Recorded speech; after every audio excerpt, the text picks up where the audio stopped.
As there's a drive in a deep left field by Castellanos, it will be Oh a man, home it's run. 8 o'clock. And so that'll make it a... I don't need the spotlight. I shine just fine. Hi, I'm Karma, and yes, I am a bitch. BravBros.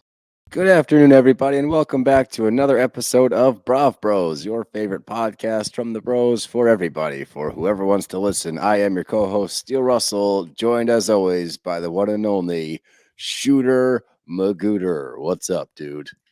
Well, Steele, as they say, same panic, different disco. As they say, just another Panic at the Disco. That's what they say. Yep, that's how they say it. This is going to be one of the more tired episodes for the boys. If you live under a rock, you wouldn't know that we went to the Phillies game last night, and we are both very tired, and I am going again tonight. You need to go tonight because we won last night when we were both in attendance. I am in Texas. I'm actually down the street from my childhood home. Isn't that weird? Like I drive by it every time I come stay here. This is a family friend of mine, the parents of one of the best young baseball players in Major League right now. I can't tell you who it is, but it's cool. But I used to live like gatekeeping. When my dad played for the Rangers, we lived just up the street here. So I drive by my first home every time I come stay here, and it's always kind of surreal. It's just weird to see. Somebody else live there? Yeah, there's a whole new. Yeah, no, you should no one's moved in. You should totally break in and go years. into your childhood room. I think that's a terrible idea. I think that's how you catch a charge. Yeah, but it seems cool. No, I'm not going to do that. But as Shooter said, we are both, as you can probably tell from our voices, a little raspy, a little sleepy. I had to wake up at 4 a.m. to fly down to Texas, but I'm coming down to see my daughter, so I am not complaining whatsoever. And last night was arguably one of the best sporting events I've ever been to in my life. That game was insane. Yeah, that game was unbelievable. It flew off the rails pretty quickly, and then it was just a celebration for 6 innings. It was great. A great way to celebrate a win, honestly. You don't have to sweat it out. No stress, no panic, as I said earlier, but just got to enjoy ourselves, listen to a couple of songs afterwards and then sit in some traffic. And have a blast in traffic because there's just one of those nights everything was clicking. We were firing all cylinders. So, oh yeah, we got one more game hopefully tonight where we can close it out against Spencer the bitch Strider, who doesn't like noise. So hopefully you're listening to this on Friday morning. We got a dub and all is well in the city of Philadelphia. But let's dive right into this because I have to drive 2 hours after we're done this to pick up my daughter from school. Exciting. Yeah, well, the end of it is the drive is not. It's just been a long day, but again, totally worth it. So let's jump right in. I want to do our Rose and Thorn first. So why don't we do that? You go ahead. Start us off there, Captain. All right. Well, I've got which is time out. By the way, if you're watching this on YouTube, this is a baseball house. Do you see the shape of the kitchen light? Oh, Can yeah. you see that? Yeah. It's a home plate. That's no a home way. plate kitchen light. Yeah, look. That's so funny. Yeah. No. Anyway, continue. Well, this is always a crowd favorite because it gets both of a favorite. Is that what I said? A crowd favorite. All right, what were you gonna pick things out now that I say? My brain don't work so good today. My brain don't work too good now. Brain don't work. Words are hurting. So I'm gonna go with a little Rosy Thorn because it gets both of them out of the way immediately. This was a review that we got about RHOC reviews. Oh, okay. And this comes from Connie CH1. As much as you two hate reviewing the OC, I truly enjoy hearing you guys do it. You guys actually get into the episodes regardless of your disdain of the show. I hate the OC. I am so happy it's over. So my hate and my love for it being over kind of merged together into a little bit of a Rosy Thorn, all coming together with Connie's review. So thank you, Connie. Thanks, Connie. That was so sweet of you. We hate doing it, but we have to do it anyway. Funny that people take joy in our misery. I knew that was going to happen as soon as we started talking about it last week. Right? Eventually. Be yeah, this is really funny. You guys hate this show, but I love listening to you guys hate on it. It's too funny to me. Is that both? You knocked them out in one go? Knock them out in one go, Captain. I like that. All right. Well, mine is, and I could do a lot of them. I'm not going to, but it's so funny to me, and especially because I got to do a post this morning when I was on an airplane. Mm-hmm. How many people took umbrage with my rant about keeping your overhead lights off and shutting your shades when you're on an airplane? So many people spoke out and were like, who the hell are you to tell us what to do on an airplane? We paid the same price as you, blah, blah, blah. And I just Good. responded to one of them finally. And I was like, first and foremost, it is not that serious. I'm not actually going to like raise hell and throw mean looks at you the whole time if you have your light on. It Yes, was an you are. exaggeration. I'm not. Am I feeling a certain way? Absolutely. You don't you're near me- downplay your feelings I'm like not. you didn't actually. You were so fucking angry about said, it. bro. I just said, do I feel a certain way? Absolutely. It doesn't mean I'm going to show outward anger towards anybody. Just keep it in mind. I just think more people should keep it in mind. But the responses were so funny. So I want to read one of them. I need to find it. Hold Yeah, on. give us the highlights. Oh, here it is. It's so good. And I don't know why this person got so mad, but they ended it with having said that, I love you guys. So like it's all good. It's just they wrote 1, 2, 3, 4, 5, 6 paragraphs. Okay. So I'm just Okay. gonna give you the highlights. And this is from YouTube. And it says, also, I just want to say there's nothing worse than a more I gotta start over. Also, I want to just say that nothing is worse and more entitled than someone to think that everyone, capital everyone, should adhere to some type of plane etiquette that a stranger on a plane feels is acceptable. Why do you think that what you need in order to enjoy the flight is more important than what someone else needs that paid the same as you? You are fine with the light from your laptop. Therefore, you are fine if others use those forms of light. What about the person that isn't okay with that? What if I needed you to sit in your seat with zero electronics because they just annoy me for the entire flight? Are you a jerk if you still use your laptop? I said the same thing. But I commented on that laptop lights and stuff. No, this one, but I'm going to skip a couple of paragraphs. My favorite part of this is now, if someone had a medical reason, physical or mental, then I would have no problem doing what I could to make it a good experience for them. But some entitled man does not meet those qualifications. It's exactly what you are. You are an entitled man on the plane, No, getting mad at people for I'm using not. overhead lights, for you leaving their shades open. God forbid they want to see some Don't. nature. Oh, I shit you not. It was like karma. Like my 6:30 flight this morning, and it was still dark out. The man next to me, no shit, opens his shade as the sun's coming up and films it on his phone. And that's literally what I said. I How do you hate the film people. that? I don't know, but he was sitting there filming outside the window, like as we're taking off, and like the sun or whatever. And I was like, "You act like you've never seen a cloud before." I was like, "Here he is, guys," and I wanted to take a picture of him so bad, but I didn't. So I just put a snarky little thing where they dimmed the overhead lights, and I was like, "Keep those lights off, huh? And close your damn shades." Oh my god. But the God. point being, it ain't that serious. But she ended It it with, seems like it might be that serious. I think it you've got just, a real issue here. I just think it's funny, the response. I was not expecting that kind of response. But my rose is that she ended with that being said, I love you guys. So it's all in good fun, but it genuinely made me laugh a lot because there was about 5 or 6 similar reviews where it's like, hey, asshole, don't tell people what to do on a plane. It's like, hey, I didn't tell anybody specifically. It's just a public service announcement. People are looking at you if you don't close your damn shade.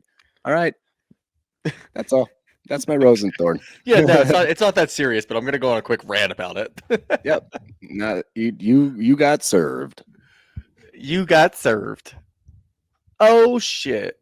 All right, But let's get into some action here. Let's knock do this it. shit out because look, I said it last week. I am super happy that OC's done, so I'm not going to be angry about it. I'm just gonna Let's do OC first then. Here we go. Yeah, let's get into it. I can't wait to get into it. Wow, me either. Up first. No. Pretty much this whole episode was, and I think the whole reunion as a whole has been like the left side of the couch or the left couch backpedaling, trying to cover up where they like did or did not lie, and the right couch having more evidence and being much more like salient in their responses, I guess you could say. Yeah. But it starts out like this majority was about Shannon. And it was interesting to me that in the intro of this, it says 10 days after this is when Shannon got her DUI. Mhm.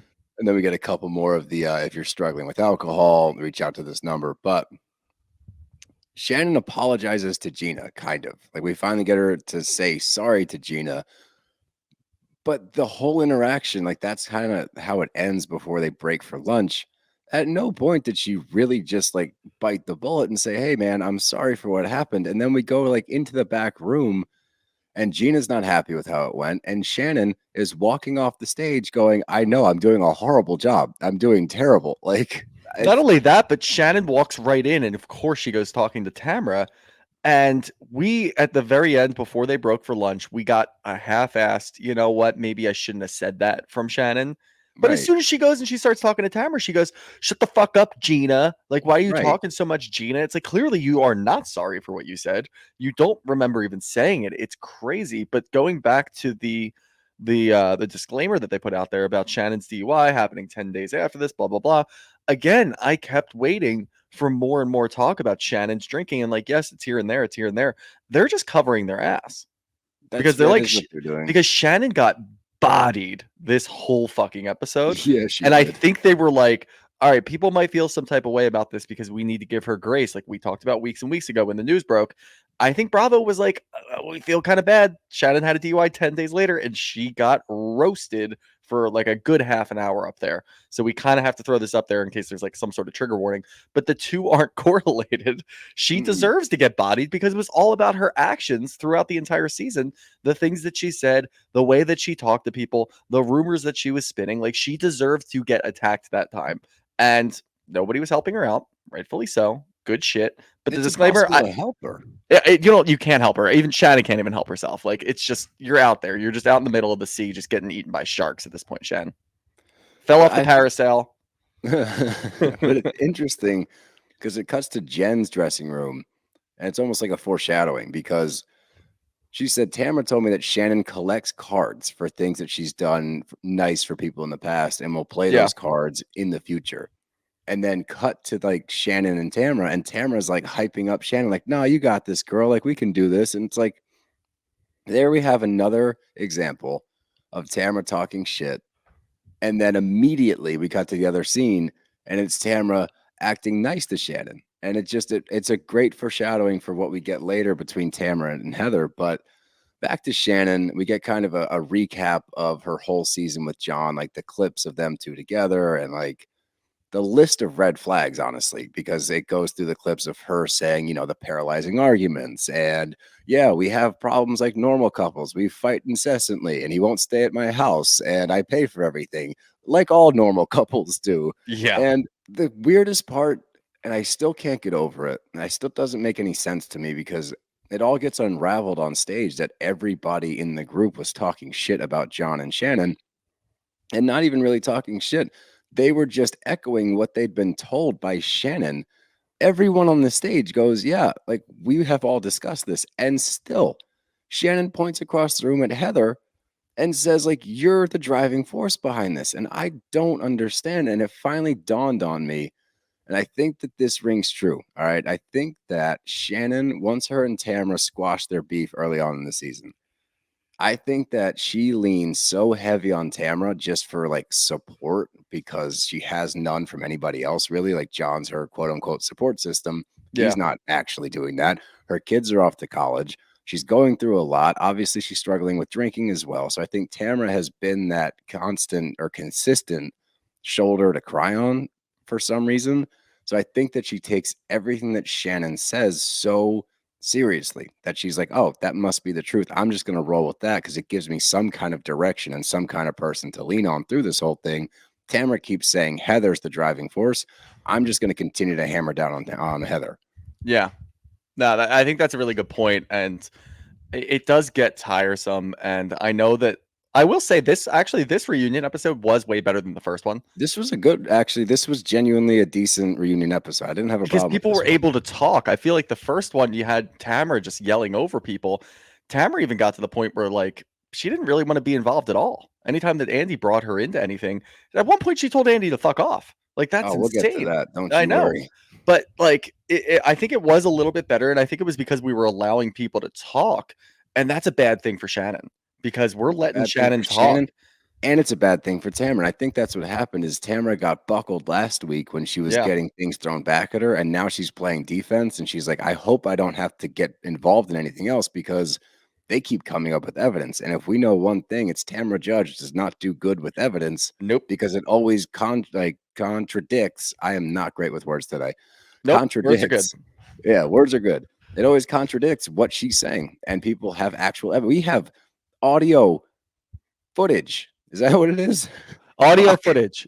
Audio footage of her saying, like, calling the group losers. Like, people have evidence to the contrary. So I think that she got checked last week in the first episode. And I think that now after the lunch break, she's like, let me just get through this second half without getting called on and without getting like put to the flames a little bit. Yeah.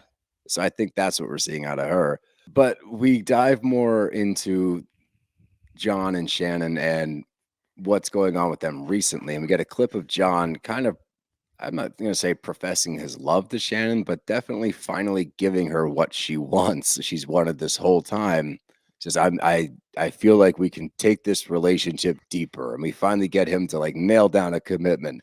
Cameras go off a week later. This motherfucker breaks up with Shannon. Yeah, dude's a piece of shit. That's and like, sad. I'm not laughing. That's sad. maybe that's why they kept hammering home the Shannon DUI thing, because we know that this happened a week later. So we're like putting time frames together. He broke up with her 3 days later. She had the DUI. She spiraled. So that could be part of it. But God, no, this dude, she like, broke up. He broke up with her because they have the footage at the reunion when that Yeah. clip was filmed. Right. They had broken up a week after that. The DUI happened further down the road. I don't want to fuck the timeline up with that. Oh, dude, And I'm they- bad with so- timelines. Yeah, I I know. thought that it So was. I just- completely misread that one. No, that's why it was so weird when John was with her post DUI because they had been broken up for an extended period of time, just doing this weird like friends with benefits thing. Yeah. Okay, that makes a lot more sense to me then. There you go. Thank you for Okay. helping me with the timeline. I got you. But no, I mean, it's just Shannon was for what it was. She was able to talk, and when she starts talking about John, it brings open these doors where the entire season she told everybody about her relationship with John, and then we saw her backtrack because she doesn't remember the things that she said, and she blacks out either in a rage or drunk and tells everybody what's going on. So as soon as you open that door to John, it kind of leaves it open for everybody else to get in there, because this is what we went through all season. You were able to talk about other people's relationships. You were able to talk about Gina's DUI with her kids. And then as soon as somebody starts talking about John, you shut it down right away. So Yep. that was, I feel like, a good catalyst to get her to open up so that at least we get some more information on it. But yeah, I mean, dude, John saying that he wants a deeper commitment and then we know what happens. There's nothing rougher than that. No, it sucked. And it kind of shows you why things maybe spiraled after the fact and why she started to go down Yeah, an it gives even tougher perspective. path. You know, it does. And that's when they finally call attention to she then again goes back at Heather and saying that she's the problem, and it calls attention to her drinking. And it's like, look, you drunk dial us all the time. Like, you get drunk, you call us, you air out your dirty laundry, then we bring it up. But you are the one that shares this stuff with us on camera. It's on a Yep. reality TV show. And Emily's the one that points that out on the same couch as her. Emily's the one that says, you bring these things up on reality TV. You know what we're doing here. Like, this is the whole point of Bravo TV. We want to dive into what your relationship is. We want to know what's going on behind the scenes. You share that stuff with a camera and a microphone, Mm-hmm. and then you want to backpedal and say, don't talk about that on screen. It's like, no. That's literally the point of Housewives. So you have to be able to at least defend yourself or just explain what's going on without jumping down everybody's throat on the cast. Yeah, I mean, it was nice. I didn't expect it to come from Emily, but it's nice when that logic pops up. And we've been saying it for every show, honestly. We always question it. You know there's cameras there. Why? What do you think's going to happen? Nobody's going to bring it up for the rest of the year? As soon as everybody gets to sit down and watch these episodes, and then they go into the reunion knowing what happened and all this shit that people are talking, they are going to bring it up. And thankfully, they brought it up. But I think Shannon's just oblivious, honestly. And we talked about this last week. And we talked about it with Pink Shade on Tuesday too. Mhm. Shannon coming back to this show just doesn't make any logical sense to me. I just don't get it. And I know that Mary Payne, she's a fan of OC. She said that she wants Shannon back. She said that there's no way that Shannon can't come back.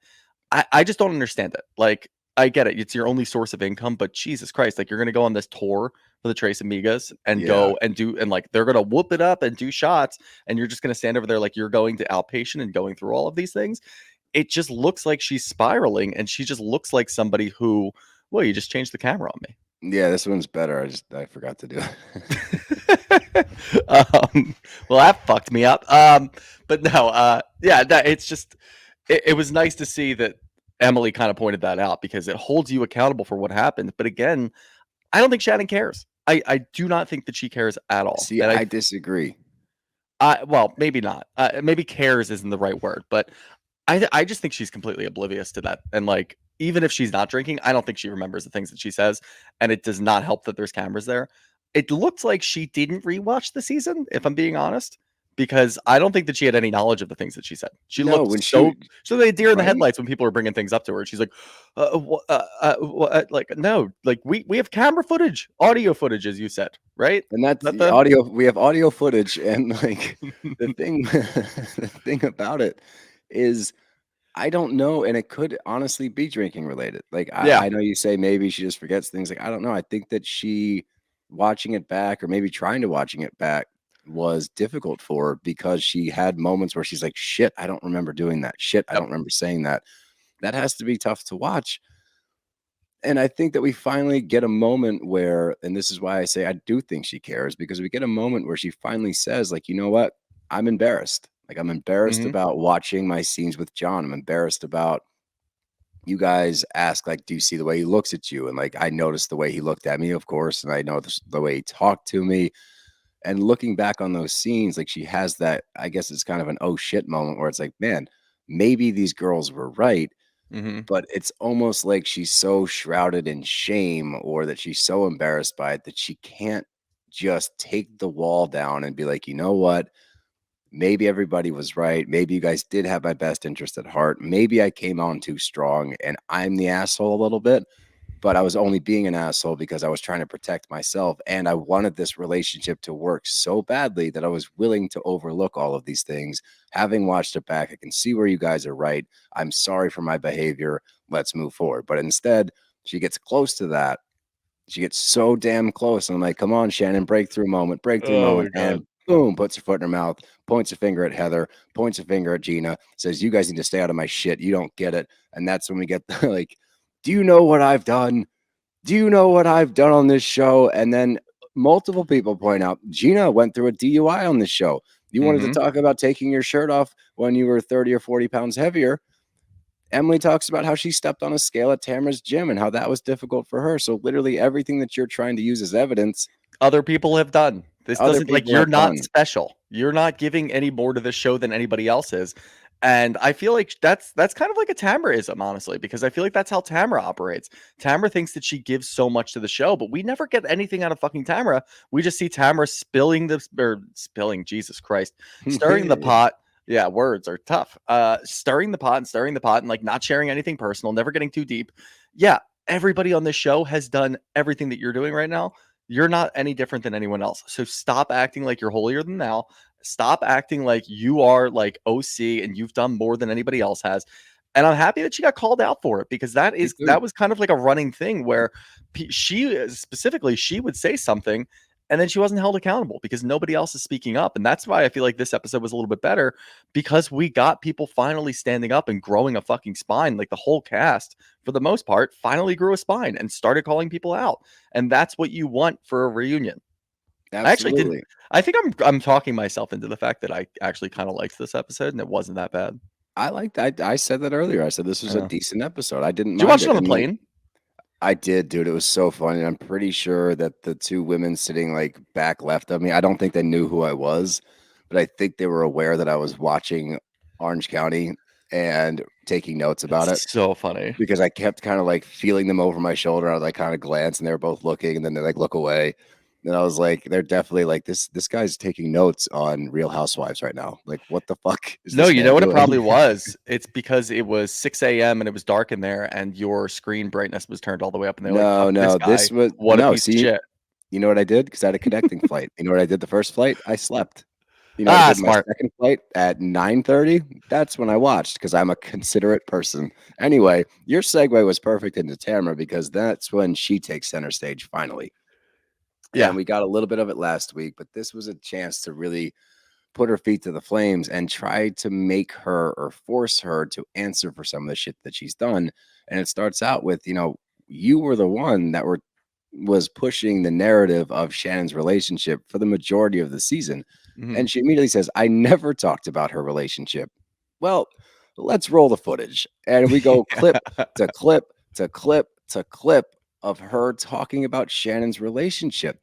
And I love that she continues to get caught in lies over and over again. Like I said, evidence is not her friend. Nope. And she says, I didn't say that Heather talked about it. And she's like, yes, you did. Like, do you think that this is misplaced anger, perhaps, Shannon? You're misplacing your anger to Heather because Tamra's your buddy and you don't want to get mad at Tamra? Because we see it happen with Emily this episode, too. Every single time.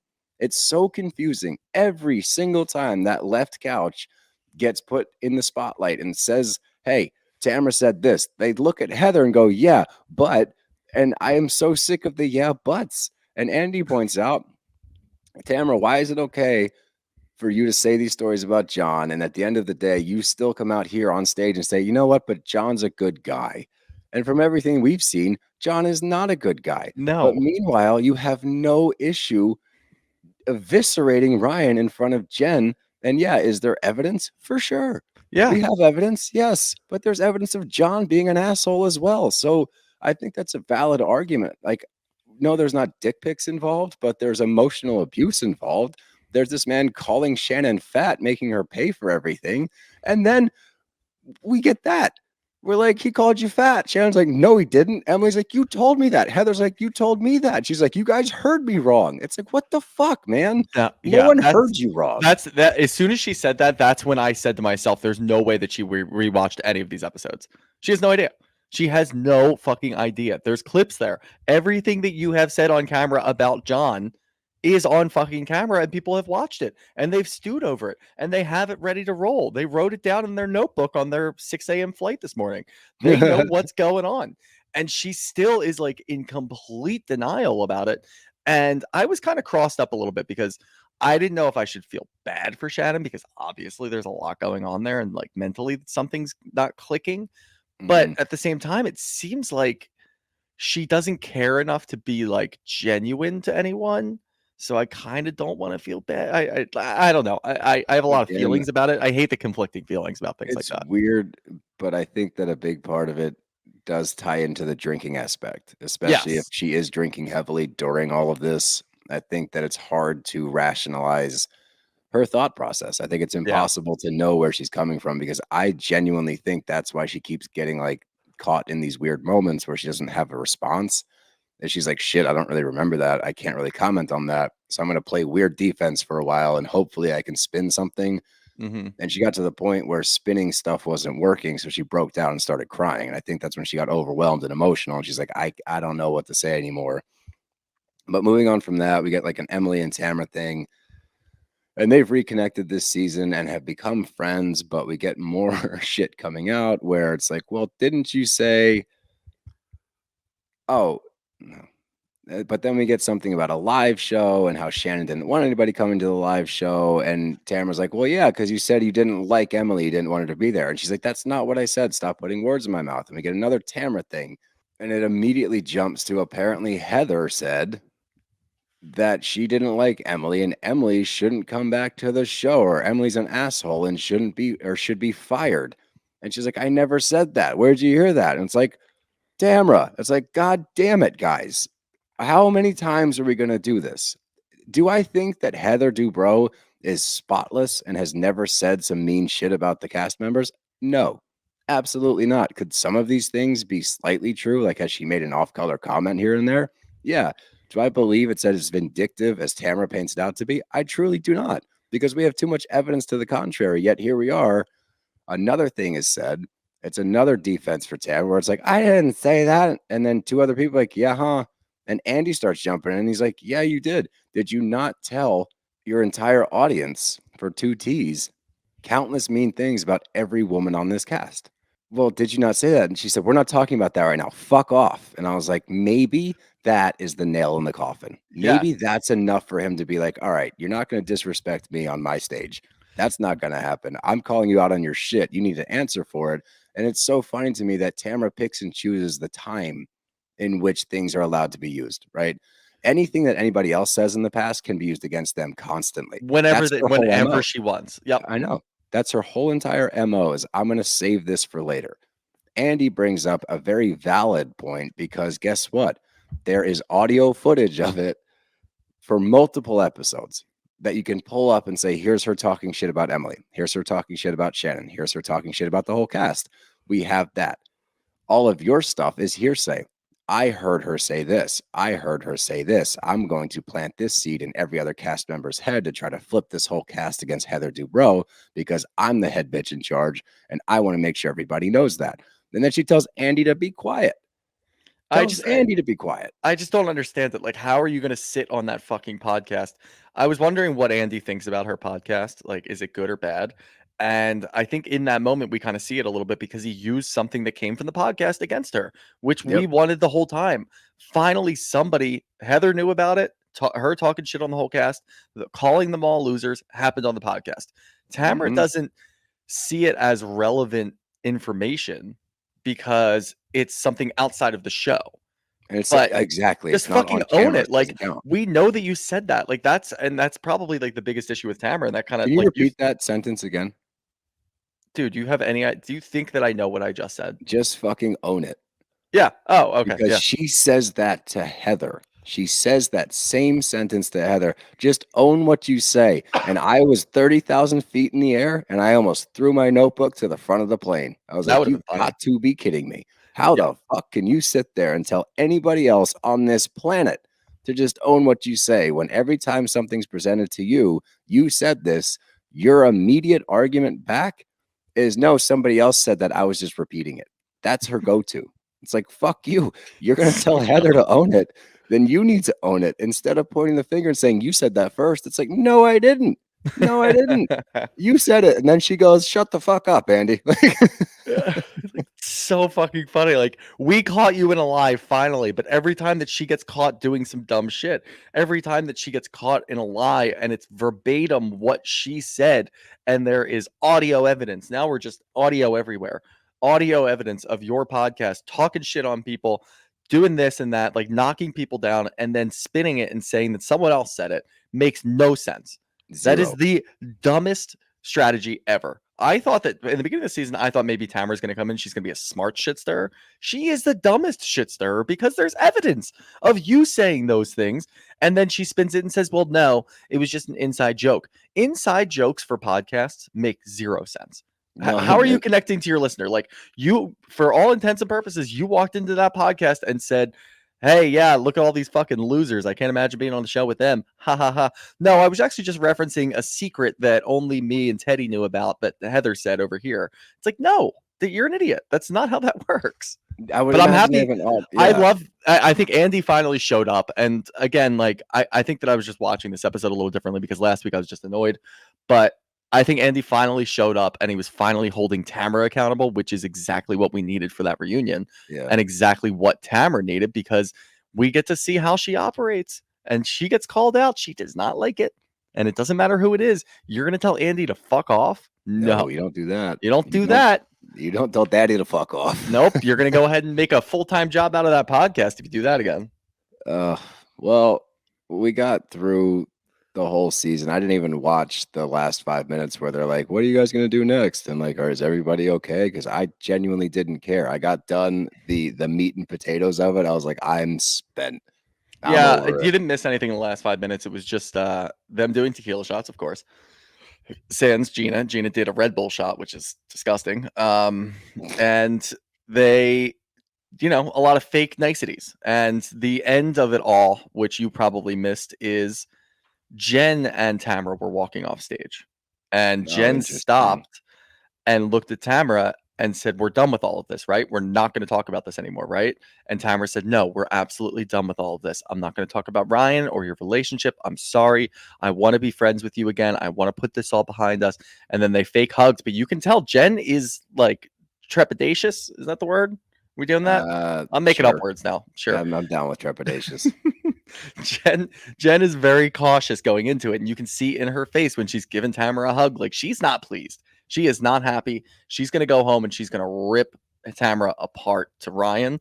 I don't know where the fuck Ryan and her go from there, but we finally got to a point where Jen's standing up for herself and standing up for her relationship. You're an adult. Go ahead and do it. You want to go ahead and stay with like a scumbag cheater and hope that he doesn't cheat on you?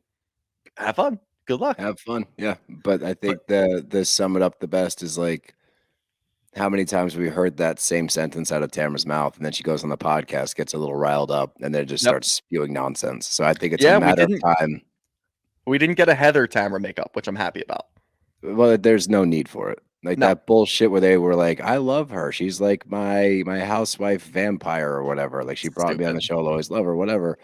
I think what I can surmise from this entire episode, this entire reunion, this entire season is what we've been saying all season.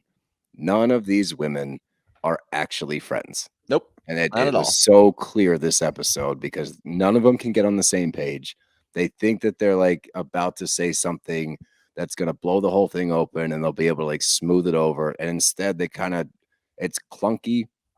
It doesn't flow and they just don't land with each other. Not even the friends. Like they just are not on, nobody's on the same page. And it's evident. You're like, well, you're not on the same page because you're not friends. And somebody else said, oh, Jen was like, yeah, the season ended. I was like, oh, where did everybody go? It's like they left because none of them are actually friends. So you guys don't hang out outside of this realm, which is why the show sucks. That's it. Let's move on to an episode I really enjoyed, and RHOSLC continues to deliver week after week. There's going to be a clunker in there somewhere. It's bound to happen. Has not happened yet, and I'm thrilled because they need to have arguably the best season they've had to get back on track, and I think they're on the right track with that. Yeah, they're getting there, and like kind of like what you said. I wouldn't say that this was much of a clunker, so to speak. It was just it was very centric to the rumor that we heard at the end of last week. I think that's kind of where we are, which is fine. I mean, look, no, it's a good episode. I thought. Oh yeah, I just think I don't know. I have a hard time because I think clunkers happen when we're talking about the same thing over and over again. But it is a big enough rumor. It had a cliffhanger last week. We're going to talk about it this episode. If it continues and it gets annoying, I'm going to be upset with it. And I feel like it might get there just because it's Angie centric. And I just don't care about Angie. Yeah. Yeah. And like, I think that to your point, it's a cliffhanger. So it's more expected. I'm going into this week knowing that this is what we're going to talk about. So it's not like where I think we're over. And then I'm like, oh, where I'm going to start to get irritated. And I think this is universal. If we continue this and it's all speculation and hearsay and rumors, I'm going to be over it. Like, there needs to be something to drive the story, or else you're going to have to leave this man and his family alone because now you're just throwing rumors out there for the sake of the show, and that's what can tear a family apart.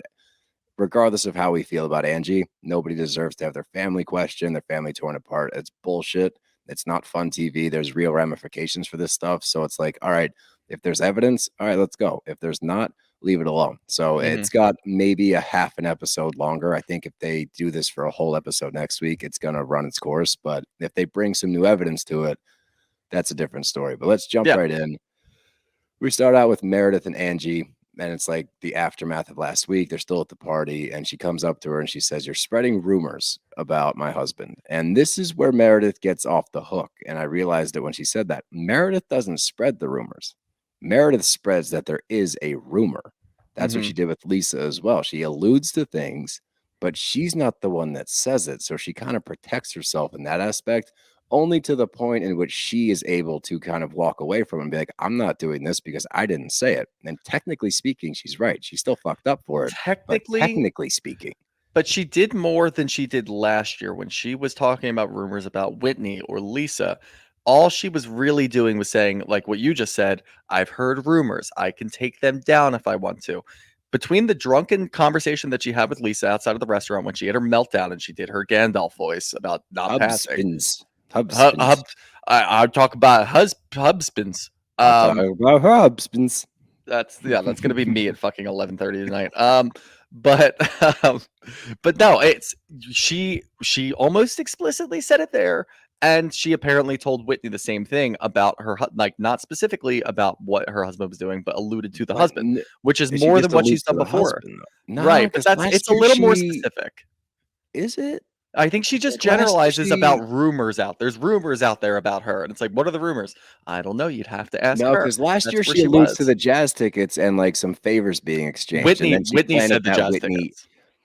She planted that seed in Whitney's head, though, and Whitney's the one that came out and flat out said Yeah. sexual favors because Yeah. Meredith did, but she alluded to it. I think we can just flat out say We it's a understand. formula. It's Yeah, there's a formula right? involved here, and Yes. Meredith does know what she's doing, for better or for worse. I don't think it's a good move, but you know, No, it's a it's not. strategy. It's for worse, but it's interesting that Angie's response is, "You're the one spreading your legs for other people around town, Of course, not the other I way hated around." that. It's like, that's just a quick. I wish that Angie would do herself a favor and be more prepared in her rebuttals Yeah, instead of I just agree. like throwing them out there. And I know that she got caught off guard with this one, but you have to have something better in your arsenal because if you just repeat what the person says to you, you're going to lose every time. And that Yep. gives Meredith the ability to walk away from it and cast it aside like it's just nonsense because now you're just saying what I said to you essentially, and that's not a real argument.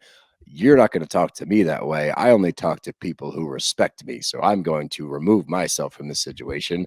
And Angie does what Angie does and keeps following her around the room. But she wasn't doing it like in an angry way. If this was about I'm still so hyper focused on the way that Angie goes about her business with this. It's so It difficult to just watch. didn't seem genuine. Like at no point when they're discussing any of this, even when Sean gets into the mix, it just seems so weird. There's something Mhm. like super off, and it's very apparent. It is not an organic reaction. There's We're not gonna a talk lot about it. there. And when she's talking and following Meredith around this party, she should be raising hell. She should be throwing shit. She should be I pulling know. Meredith aside and being like, no, fuck you. We're going to talk about this. She is calm, cool, and collected during a conversation like that where Meredith's spreading a rumor about your husband sleeping with men and everybody knows it. You should be flipping the fuck out. You should be shouldn't be burning the calmly place doing down. anything. You should be, yeah.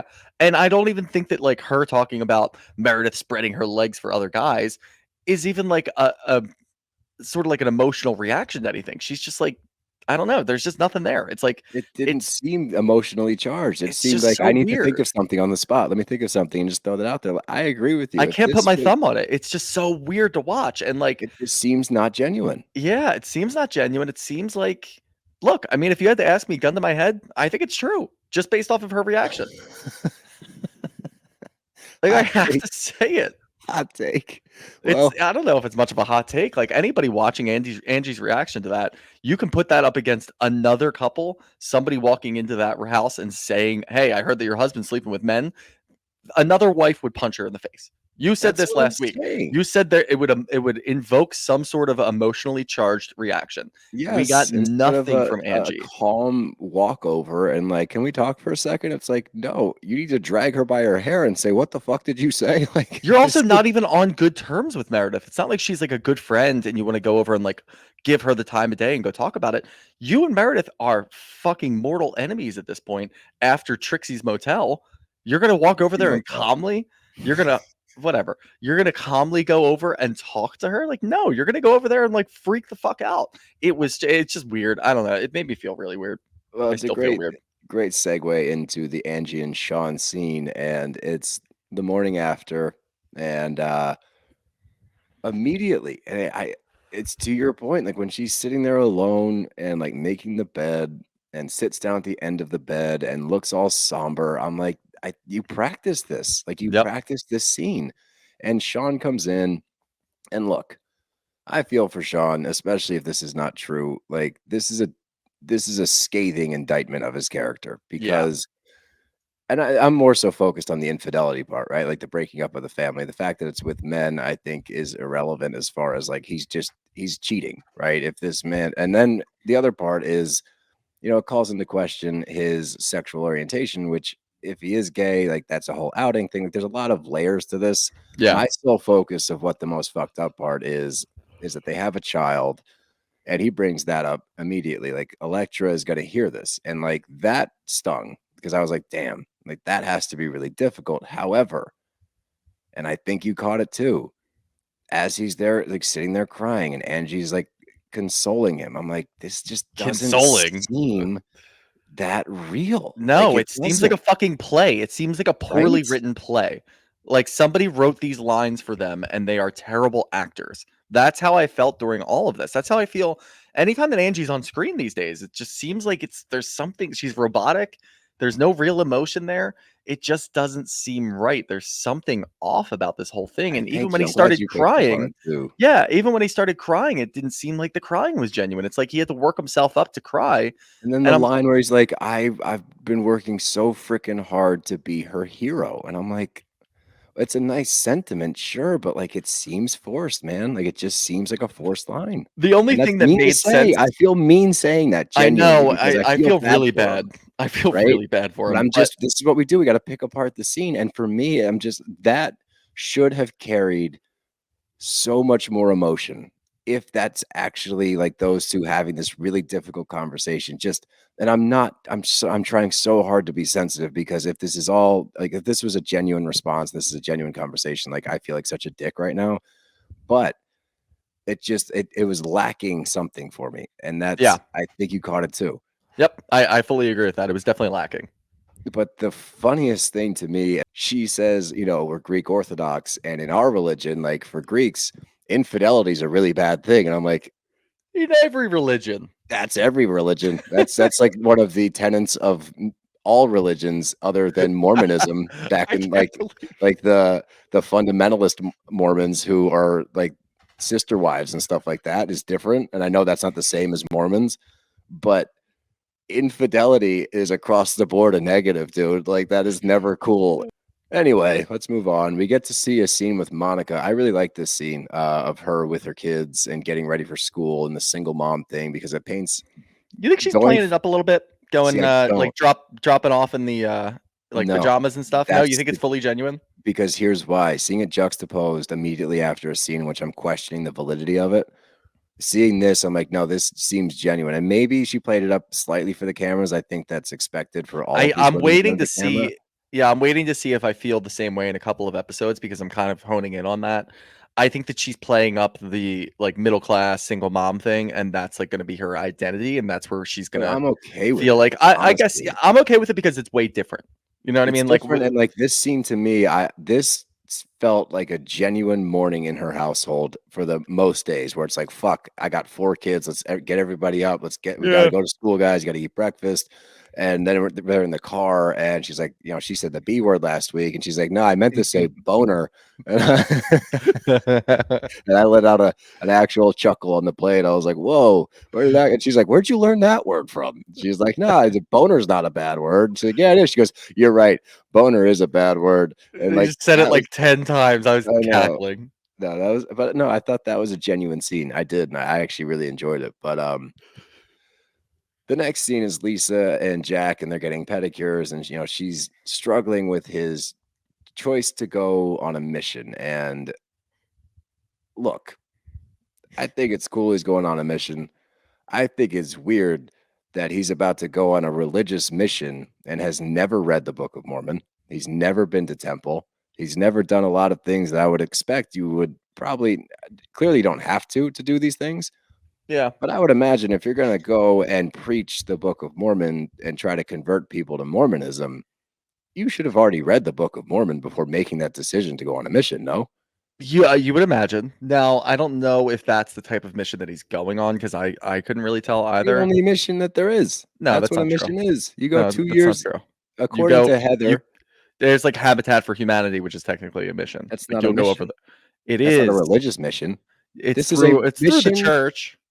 This is a mission for the Mormon Church. Okay. He is going to preach the I word agree. of Joseph Look, Smith and the Church of Latter-day Saints. I think you're just being a hater. I think I'm you not need hating. you settle I'm not down hating over at there. all.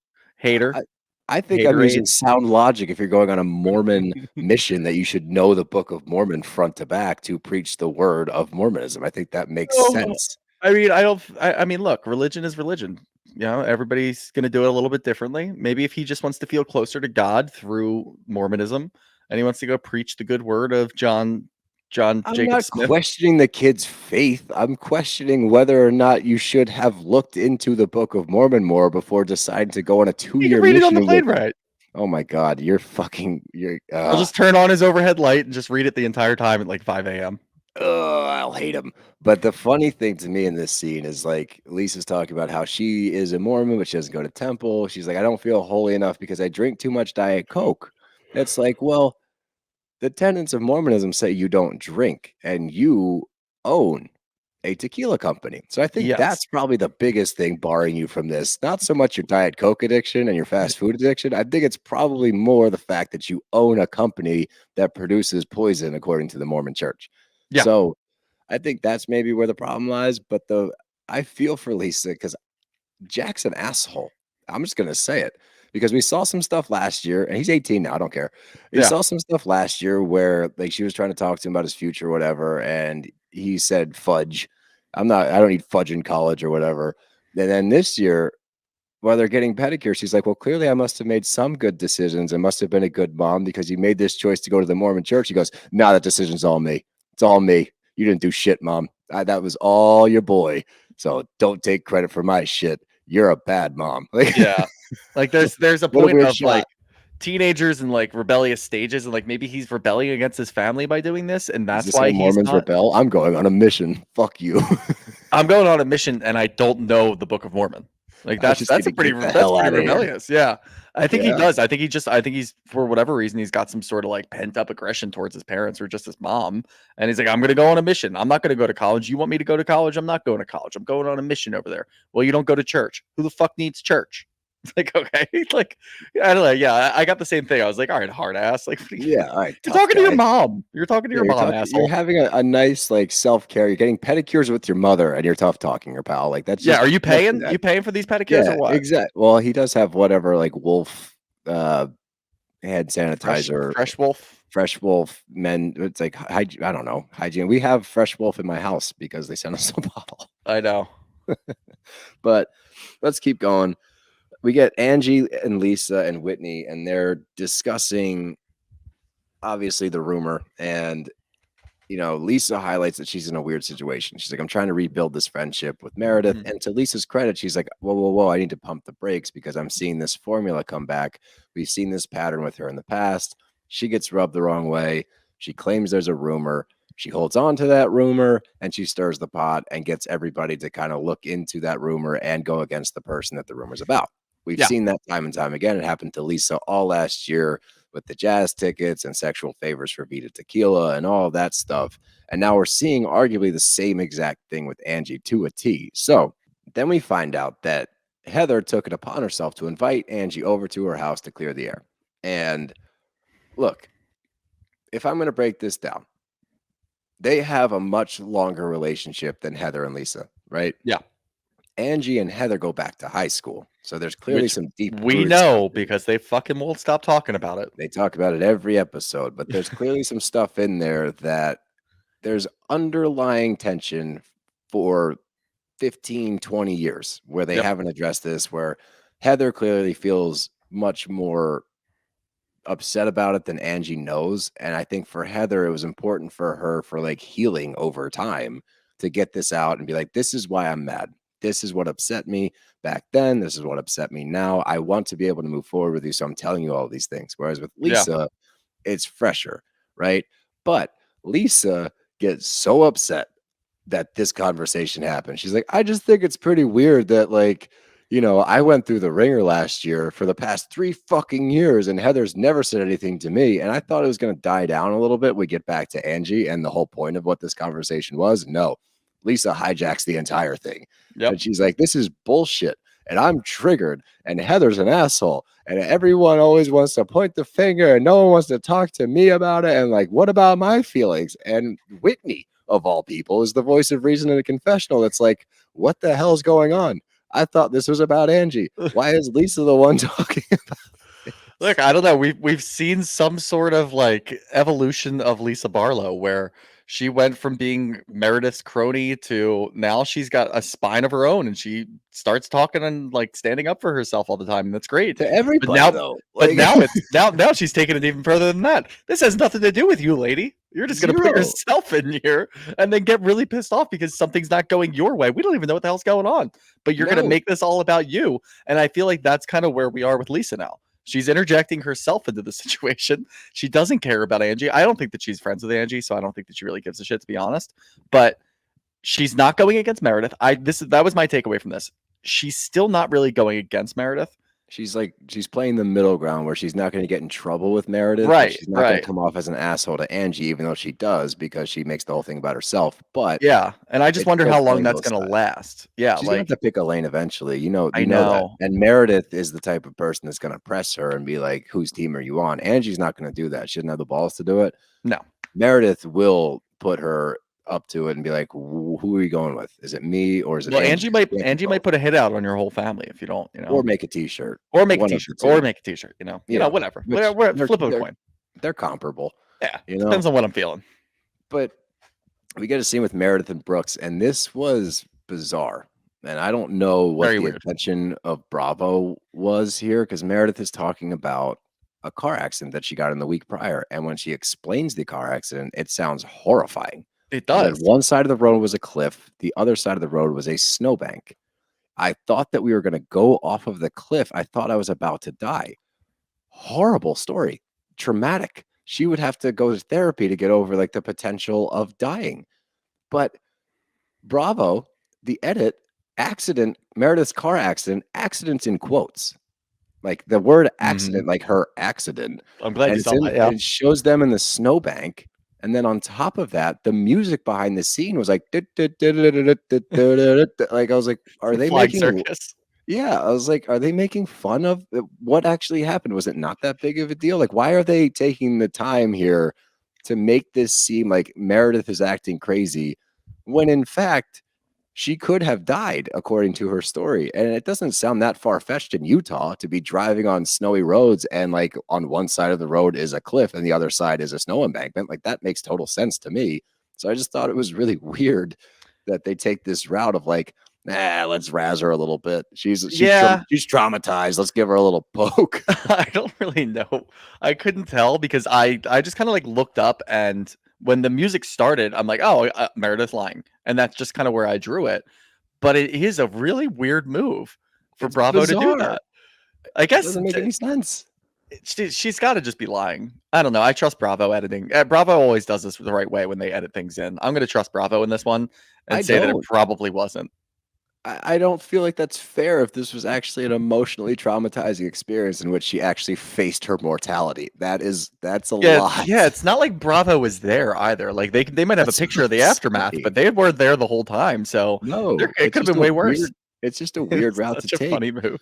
But I like seeing her interactions with Brooks, and Brooks has grown on me. I'll be honest. I thought he was kind of an asshole earlier on. I think he's just like he's a little snide all the time. Yeah, they all are though. And I think maybe that's like just the Utah thing. I'm gonna throw Utah out there, or maybe just a Salt Lake thing. Everyone's kind of snarky, but it's probably just a rich thing. Oh, that's probably a better rich entitled kid. There you go. But when he was stretching to get this boot on, and Meredith goes, maybe you should stretch out more, and he goes, I get stretched out all the time. Audible laugh. I went ha on the plane, and I had to look around and be like, sorry. Like that was fucking hilarious. Like out of nowhere, I was like, that was good. That I would give him a bump for that one, fist bump for that shit was hysterical. That is really funny. Yeah. So Brooks went up a notch in my book this week, but this is when we get Monica and her Nana and her mom, and Nana is fucking hilarious. She's funny. I'm just gonna say that. I don't think she likes any of them. I think she's just like, I want to get out of this goddamn car with the camera. She's like, you want a fish sandwich from McDonald's? She's like, no, not today. She's like, do you want you want a French fry? No. Fucking leave me alone. Take me to the senior center so I can hang out with my girls. Even her mom's in the back, like, give her a sandwich. She's hangry. Like, no. I just want to get the fuck out of this car. Yeah. I'm late for bingo night. You're making me late because you're stopping at McDonald's. Yeah, my ladies are there. I need to go get my crew. We need to go talk shit about our daughters and our granddaughters. Like, drop me off at the senior center and fuck off. Yeah. And I think that now that I'm thinking back on it too, what I said about Monica trying to be too relatable, too like middle class, to this and that and whatever, it seemed really legit that she That's was what I'm just going saying, to dude. McDonald's. She's It's just going to all McDonald's with her mom and grandmom, and she this seems seems genuine, normal. man. Yeah, All of her stuff seems genuine. That's why I like her as much as I do, and I like her painting the picture of like, yeah, life's not that easy for me. Like I got to grind, and I'm okay with that. I work my ass off for my kids. I show up for my family because my mom did not, and we get that multiple times. yep, And with this entire scene, you know, the main focus is the mom and Monica. They're sitting around the table at the senior center talking, and the mom paints this picture of religion to Monica where it's like, you know, this is important to be the spiritual leader of your family. And like, I always showed up. I always took you to church and this and that. And Monica's like, whoa, whoa, whoa. Like, not only is that not true, she's like, you apologized to me for raising us in the Mormon church. And now you're telling me that you want to put my kids through that? Like, that doesn't make any sense. And mom's like, I never said that. And from what I gather, like, this is a toxic relationship from the mom side. And I yeah, don't love it. And I think that it's got to be really difficult for Monica to deal with. sure, But another reason why I like Monica is she has no issue saying how she's feeling. And we need more of that because she's not bringing it up just to stir shit up. She's bringing it yeah, up. She's like, whoa, you're going to question me and then talk about boundaries. Like, why don't we just lay it all out there? Like, let's talk some shit right now. You want to get into it? Let's get into it. I didn't expect her to go the route she went. She's like, boundary number one, don't walk into my house. What if I'm on the couch 69ing somebody? I'm like, funny. whoa, okay, funny. And then the mom's like, well, shut the door if you're gonna do 69. And that was an interesting way to phrase it as well. I don't think that she But knows what 69 is. I don't think so either. But we get another little glimpse into their relationship because the mom thought she'd hung up the phone and verbatim says, you fucking piece of shit, I hate your fucking face, about her daughter, thinking that her daughter had hung up, only to Yep, find out she did not. So, from what I'm seeing from the mom, she's very aware that there's cameras on her. She's trying to show, like, hey, I may not have been a great mom, but I'm doing my best to be a good grandmother. yep, And then Monica's like, no, I'm not going to let you slide on this. Like, I'm going to tell everybody what this relationship actually is, how difficult it was being raised by you, and why I emphasize all of these things with my daughters is because I want to give them the love and care that I did not have so that they do not have an upbringing like me and don't make some of the decisions that I did. She talks about, yeah, you know, you raised me in the Mormon church. I got pregnant at 19, you know, and like now it's a blessing she has her kid, but at the same time, 19-year-old single mother. And the mom's like, well, I was a single mom. She's like, yeah, bitch, me too. I had food stamps. I was on all the programs just to make ends meet. And guess what? I did it. So like, you're not going to sit here and try to one up me on national television and try to come out of this looking like you did okay, when in fact, because of you and in spite of you, I'm doing better. Like that's why I think Monica's doing so well for me this season, because it's just genuine. It seems real. yeah. I would agree. It definitely seems real, and we do like to get glimpses into people's personal lives, people's family lives, try to figure out how they tick, especially when it comes down to parents, because you get to see how they were brought up. And I think we got a little bit of an insight on this one where Monica is getting to a point now, and maybe she's been at this point, and we don't really know enough about her, but she's at the point now where she's, you know, she's an adult. She's going to do what she's going to do, and she still has a relationship with her mom. Obviously, she still has a really good relationship with her grandmom. She loves her, but she's still letting the mom hang around. My first thought is the mom's toxic as shit. This is not a good relationship for you to be in, for your kids, to raise your kids up here. But at the same time, It's she's a single impossible, mom. right? It's impossible. Yeah. She's a single mom. She needs all the help that she can get. She has 4 fucking kids. We see that. We know that it's got to be a Well, nightmare let me getting them ready in the clarify. I morning. don't think it's impossible for a single mother to raise 4 kids. I think No, that no, it's an no. impossible situation if your mom is around for you to not try to garner some kind of relationship with her. I Yes. just wanted to clarify. Yes. No, that's what I meant as well.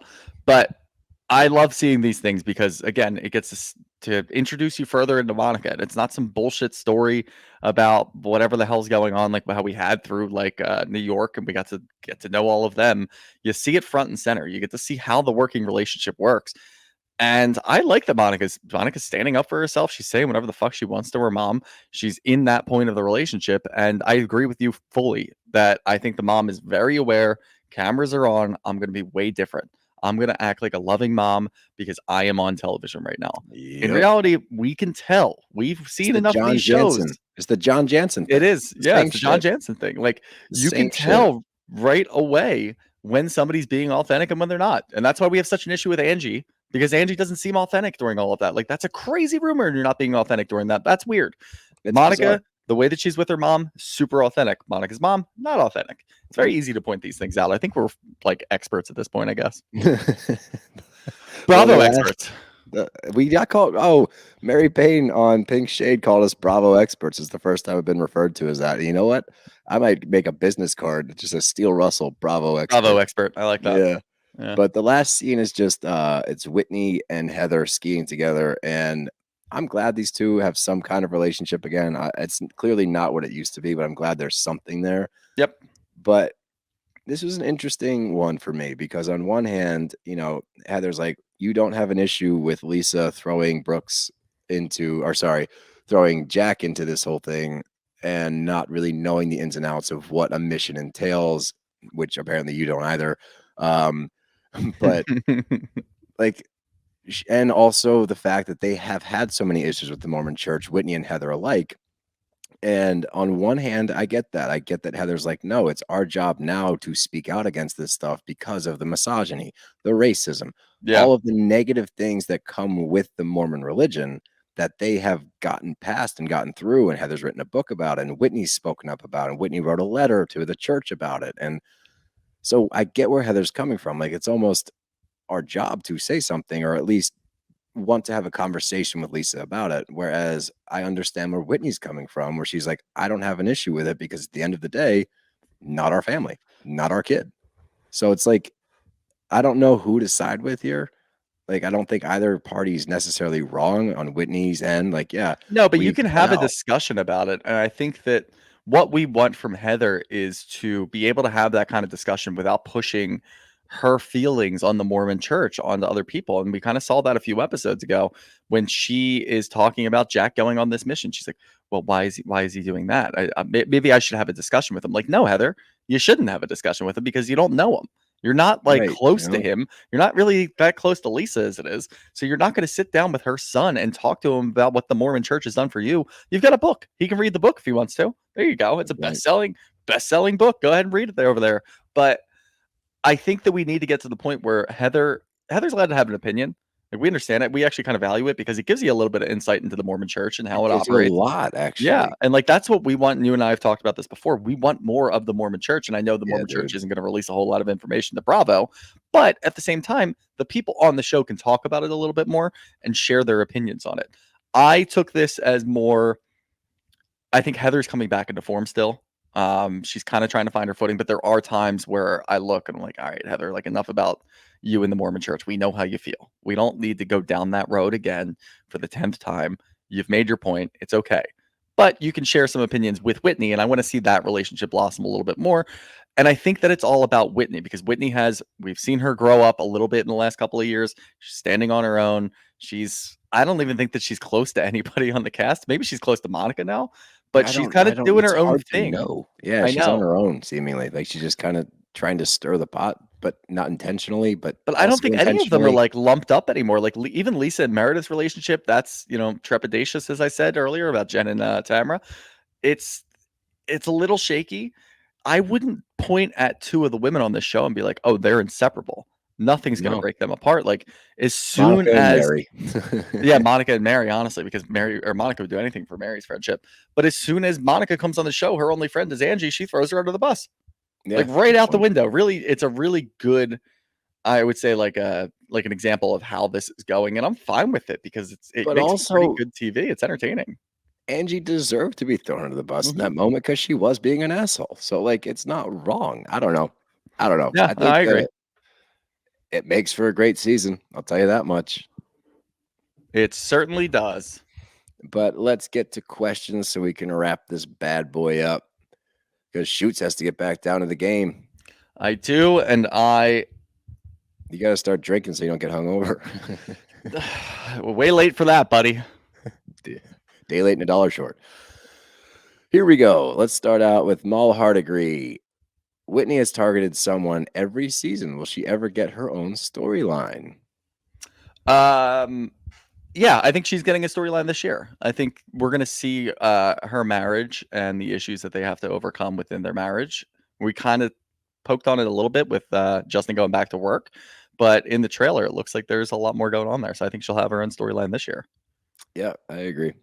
From John Critelli, is it me or is it nuts no one called Whitney out for saying Meredith said this rumor? Yeah, I alluded to that earlier. Meredith didn't say the rumor. Whitney didn't say the rumor. Monica said the rumor. Yeah. Whitney didn't know what it was until Monica told her. Meredith didn't tell anybody. Like Monica was just sitting in the background during all of that. She's the one who explicitly said it to Angie. She's sitting in the background eating rock candy. And she doesn't even like, hesitate. It's just a full blown like, yeah, I heard that he's fucking dudes. Period. Yeah. Like but that's the thing is like, how many times do we hear rumors that pop up and it's like, well, you know, there's a rumor going around here, and like nobody's ever brave enough to explicitly say it. Monica just comes right out and says it. I appreciate it. I like the honesty. From Paige Ramoser, did you guys notice that Jen said nothing in part 2 of the reunion? Think she'll be back? I think that she had one issue this season. I think that was Ryan. I think that was addressed the first time. I think that she had a couple of comments trying to chime in. She wasn't just sitting in the background trying to do nothing, but I think that her part in the reunion was over. I don't think that she had any business being in the Heather versus Tamra fight. I fully agree. She is still new. We have to understand she doesn't know most of these women just because she spent a couple of weeks filming with them. I think she knows her place, and I actually kind of appreciate that because she didn't interject her own opinions into something where it doesn't belong. I agree with you. I think that whole first part was pretty much about her and Ryan, and then going after Tamra and the way that she's talking about them. She got that done. She settled that. They talked after the show. You can tell that she's a little cautious about moving forward with Tamra, as she God well should be. And I'm fine with that. Look, I don't know what's going to happen with the show, but I think that Jen's done enough to come back for the next season. Yeah, I do too, if there is a next season. From Lady Katie Hare, when is this rant about jam bands going to happen? Sober jam band fan, waitingly patient. Jesus Christ, patiently waiting. Yeah, I don't have the energy to attack jam bands today. Don't worry, I'll rile them up at some point. We'll get it out of them. Yeah, just remember how I feel, and we'll go from there. Yeah, don't you worry. I'll bring it up. And the last one from Steck33. You really don't have to recap this one. All you have to say is Tamra sucks. I was excited to recap this one because it's finally over. We did it. We did it. All right. We got there, guys. Thanks for bearing with us. Apparently, you love hearing us miserable. So, you know what? I'm not even going to say it. You know what I'm thinking. But yeah. Go Phils. Is that what you're thinking? Go Phils. Go Birds. But remember to follow us on all of our socials at @Brav_Bros. Get tickets for our live show November 19th out at the Bourbon Room. Zach, Peter, Friendsgiving. Like I said, it's a different format. I just talked to him today. There's a lot of people lined up for this show. There's going to be different segments of the show. We'll be on it for a lot. We're not going to be on stage the whole time. And guess where we will be when we're not on stage? Because we're cool. In the crowd. In the crowd. Mixing it up. Hold on. Guess who claims he's going to be there? Los. This time, no way Los is. I said to him, I said, dude, you already did this once in Philly and you were not there. So I don't believe anything you're saying. And he wasn't even there. He was there for Beyonce. He wasn't there for us. Yeah. So look, dude, the only way I'm going to believe this is if you park the fucking van out in front of the Bourbon Room, and then we will come on the van and take a picture. And that's the only way that this is going to move forward, because as of right now, you've lost us both. And I was always an advocate for, even though you're Shooter's biggest fan, which is ridiculous. But you know what, Los? A hearty fuck you, pal. We'll see you. We'll see you out there. Just kidding. Love you, Los. Yeah, I love you, buddy. Well, you got to start pre-gaming so you can get in shape for the game. I have to go get in the car and drive 2 hours to middle of nowhere, Texas, to go hang out with my daughter. And for that, I am super excited. We will see you guys next week. Above all else, go Phils, go Birds. Fuck yeah. Peace out. Deuces. Deuces. Just another Panic at the Disco. Yep. Hey-o.